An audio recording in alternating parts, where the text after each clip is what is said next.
4월 1일 KMA 뉴스브리핑 시작하겠습니다.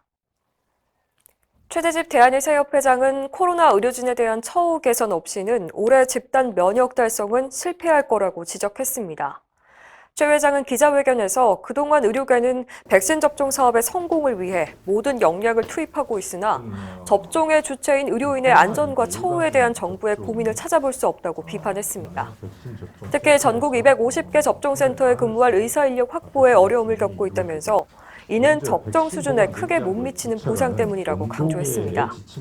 여기에 접종 부작용에 따른 응급의료 체계 문제, 탁상 행정식 백신 보관 지침 등이 의료 현장을 혼란에 빠뜨리고 있다고 지적했습니다.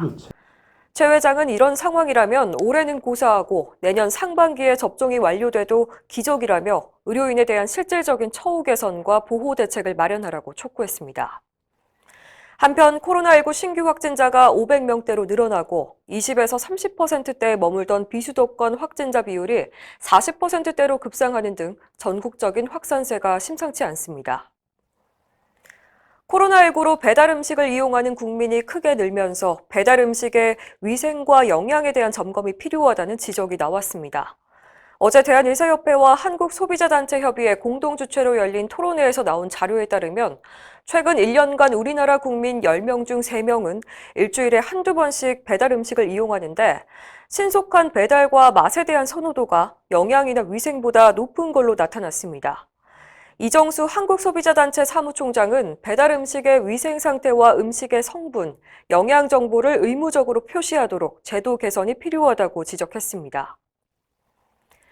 최근 국회에 잇따라 발의된 간호단독법안에 대해서 우려의 목소리가 나오고 있습니다. 간호단독법은 현재 의료법에 들어있는 간호사 관련 조항을 떼어내서 별도의 법으로 만든 건데 간호사의 처우 개선을 위한 취지지만 오히려 족쇄가 될 수 있다는 지적입니다. 바른의료연구소는 단독법이 만들어지면 간호사들은 의료법의 보호를 받지 못해서 권익 향상보다 정치적 희생물이 될 수 있다고 주장했습니다. 또 간호사만 할 수 있는 업무 범위가 설정됨에 따라 간호 인력 수급에 어려움을 겪게 되고 간호사에 의한 불법 의료 행위가 합법화되는 명분으로 악용될 수 있다고 지적했습니다. 이런 의료계의 우려에도 불구하고 더불어민주당은 어제 대한간호협회와 간담회를 갖고 단독법의 국회 통과를 위해 최선을 다하겠다는 입장을 밝혔습니다.